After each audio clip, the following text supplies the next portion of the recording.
हिमालय की पर्वत शिखरों पे एक महान साधु रहा करते थे। वो बड़े ही ज्ञानी, तपस्वी और शांति प्रिय थे। उनके पास बहुत से विद्यार्थी शिक्षा के हेतु आया करते थे। एक बार उनके एक शिष्य ने उनसे पूछा, गुरुदेव, आप इतने महान हो तो आपके गुरु कितने महान होंगे? क्या आप आपके गुरु के बारे में कुछ बताना चाहेंगे जिनसे आपने इतनी शिक्षा प्राप्त की है?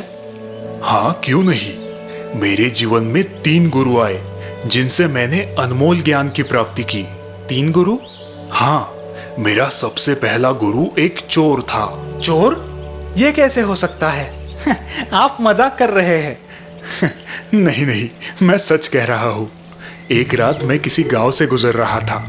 रात काफी हो गई थी और मैं सोने के लिए कोई आसरा ढूंढ रहा था। तभी मेरी नजर एक आदमी पर पड़ी जो किसी घर की दीवार में सुरंग बनाने की कोशिश कर रहा था। महाशय, क्या यहाँ पे मुझे कहीं पे रात भर के लिए आसरा मिल सकता है? आसरा? हाँ हाँ, क्यों नहीं। आप मेरे साथ रह सकते हो, लेकिन ये जान लीजिए कि मैं एक चोर हूँ। जी कोई बात नहीं, मैं एक सन्यासी हूँ, मुझे इन बातों से कोई फर्क नहीं पड़ता। और फिर मैं उस चोर के साथ उसके घर रहने चला गया। कुछ दिन मैं उसकी झोपड़ी में उसके साथ रहा। वो चोर बड़ा ही खुश मिजाज था। कभी वो चोरी करने में सफल रहता तो कभी असफल, लेकिन असफल होने पर भी वो कभी भी दुखी ना होता। अपने झोपड़े में आके आसमान को ताकता हुआ सो जाता था। वो एक मस्त मौला आदमी था। अपने जीवन में कभी भी निराश ना होने की सीख मैंने उसी से ली है। मेरा दूसरा गुरु एक कुत्ता था। कुत्ता? हाँ, एक कुत्ता। उस कुत्ते को बड़ी प्यास लगी थी, लेकिन जब भी वो पानी पीने नदी के पास आता, पानी में पड़ी खुद की परछाई देखकर वो डर कर वहां से भाग जाता। लेकिन जब उसकी प्यास बहुत बढ़ गई, हिम्मत करके उसने उस नदी में छलांग लगा दी। छलांग लगाते ही परछाई गायब हो गई। लेकिन अब वो पानी में डूबने लगा। घबरा कर वो जोर जोर से अपने पैर चलाने लगा, जिससे वो पानी में तैरने लगा और नदी के उस पार पहुंच गया। उस दिन मैंने सीखा कि अपने डर से भागो मत, उसका सामना करना सीखो। मेरा तीसरा गुरु 10 साल का एक छोटा सा बच्चा था, जो हाथ में जलता हुआ दिया लेके अपने घर की तरफ जा रहा था। मैंने उस लड़के को रोका। मैं उस लड़के की थोड़ी परीक्षा लेना चाहता था। मैंने मजाक में ही उसे पूछा, बेटा, तुम जो ये दिया हाथ में लेके जा रहे हो, उसमें ये रोशनी कहाँ से आई है? उस लड़के ने मेरी तरफ देखा और फिर बड़ी गंभीरता से उसने उस दिए को बुझाकर मुझसे कहा, क्या आपने देखा कि ये रोशनी कहाँ चली गई है? ये जहाँ चली गई है वहीं से आई थी। मैंने उस बच्चे को प्रणाम किया। देखो बच्चों, ये निसर्ग, ये जीवन ही हमारा सच्चा गुरु है। अगर हम अपने मन की आंखें खोलकर देख पाए तो यहाँ की हर एक चीज हमें मार्गदर्शन कर सकती है, हमें जीने की सही प्रेरणा दे सकती है। अब ये आप पर निर्भर करता है कि आपको आपकी आंखें खुली रखनी है या बंद।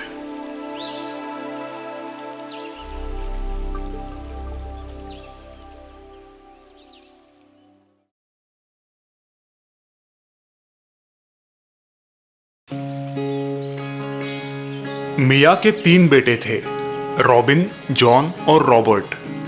पति के गुजरने के बाद मिया ने बड़ी मेहनत से अपने तीनों बेटों को बड़ा किया था। तीनों ही बेटे होनहार और नेक थे। रॉबिन की अनाज की दुकान थी, जॉन एक चर्च में काम करता था और रॉबर्ट किसी व्यापारी के खेतों में मजदूरी किया करता था। एक दिन माइकल नाम का एक आदमी मिया के पास आया। वो अपनी बेटी जूली की शादी मिया के 3 बेटों में से किसी एक से करना चाहता था। मिया बहन, मैं हमेशा से चाहता था कि मेरी बेटी जूली का ब्याह आपके ही किसी लड़के से हो। वो बहू बन के आपके घर में आए और आपके घर की रौनक बढ़ाए। अरे ये तो हमारा सौभाग्य होगा। आप मेरे पति के पुराने मित्र जो है, और जूली भी तो कितनी प्यारी और सुंदर लड़की है। लेकिन आप उसका विवाह मेरे किस लड़के के साथ करना चाहते हैं? इसका फैसला हम 1 साल बाद करेंगे। पहले मैं उन तीनों से मिल तो लूं। इतना कहकर माइकल सबसे बड़े बेटे रॉबिन के पास गया। बेटा रॉबिन, मैं कुछ दिनों के लिए यात्रा पर निकल रहा हूँ। क्या तुम कुछ दिनों के लिए मेरी ये अनाज की बोरी संभाल सकते हो? हाँ माइकल अंकल, क्यों नहीं। आप निश्चिंत होकर यात्रा के लिए निकल पड़िए। और इस तरह से माइकल जॉन और रॉबर्ट से भी मिला और उसने उन्हें भी अनाज की एक एक बोरी संभालने के लिए दे दी और वो खुद यात्रा के लिए निकल पड़ा। करीब करीब 1 साल बाद माइकल यात्रा से लौट आया। सबसे पहले वो रॉबिन से मिलने के लिए उसकी दुकान पर पहुंचा। बेटा, मैं अपनी अनाज की बोरी वापस लेने आया हूँ। माइकल अंकल, आपको यात्रा पर गए बहुत दिन हो गए थे और कहीं आपका अनाज खराब ना हो जाए, इसलिए मैंने उसे अपने दुकान में रखवा कर ग्राहकों को बेच दिया। माफ कीजिए, मैं आपको अनाज की वो बोरी तो नहीं दे सकता, लेकिन उस अनाज को बेचकर मुझे जो पैसे मिले वो आप रख लीजिए। अरे, ये तो बहुत ही अच्छा हुआ। तुमने उस अनाज का सही इस्तेमाल किया। और इतना कहकर पैसे लेकर माइकल अब चर्च में जॉन के पास आ पहुंचा। बेटा, मैं वो अनाज की बोरी वापस लेने आया था। जी अंकल, मैंने आपकी बड़ी राह देखी और फिर क्रिसमस के दिन वो अनाज लोगों में बांट दिया। उन लोगों की दुआएं और आशीर्वाद हमेशा आपके साथ रहेंगे। दान धर्म, अरे वाह, ये तो बड़े पुण्य का काम है बेटा। मैं खुश हूं कि तुमने उस अनाज का सही इस्तेमाल किया। अब माइकल सबसे छोटे बेटे रॉबर्ट के पास पहुंचा। रॉबर्ट अपने खेतों में काम कर रहा था। बेटा रॉबर्ट, मैं अपनी अनाज की बोरी वापस लेने आया था। अरे माइकल अंकल, आ गए आप। आइए मेरे साथ। आपको तो पता है माइकल अंकल, पहले मैं एक व्यापारी के खेतों में काम किया करता था और बाद में मैंने उससे वो जमीन खरीद ली और उसे कसके आपने दिया हुआ अनाज उसमें बो दिया। फसल बड़ी अच्छी आई और मुझे मुनाफा भी बहुत हुआ। उसमें से कुछ बोरियां मैंने यहाँ पर संभाल के रखी है। आप उसमें से जितनी चाहिए उतनी बोरियां ले सकते हैं। बेटा, उसकी कोई जरूरत नहीं। ये सब तो तुम्हारी मेहनत का ही फल है। मैं तो सिर्फ तुम तीनों भाइयों की परीक्षा लेना चाहता था। परीक्षा? वो किस लिए? तुम्हें जल्द ही पता चल जाएगा। और इतना कहकर माइकल मिया के पास आया। कहिए माइकल जी, क्या फैसला लिया आपने?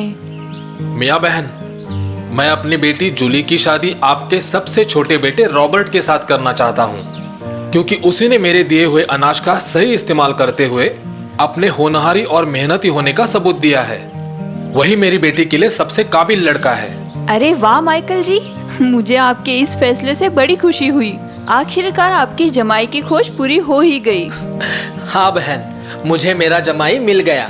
और इस तरह से माइकल की बेटी जूली की शादी मिया के सबसे छोटे बेटे रॉबर्ट के साथ हो गई और दोनों ही एक सुखी दाम्पत्य का जीवन बिताने लगे।